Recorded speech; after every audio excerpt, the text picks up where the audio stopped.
Mabilisang tatuan tayo mga idol dito sa ating studio at ang design na gagawin natin ay itong koi fish na ni-request ng ating kliyente.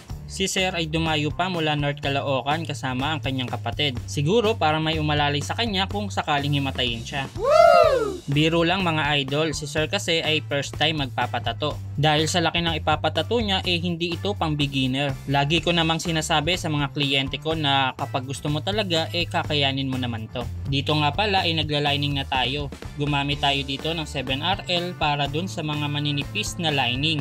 At gumamit naman tayo ng 11RS para sa makakapal na lining. Sa shading naman ay 9RM at 15RM. At ayan, dito mga idol ay tapos na tayo kaya nililinis na lang natin. At nakakatuwa na nakasurvive yung ating kliyente. Sana all.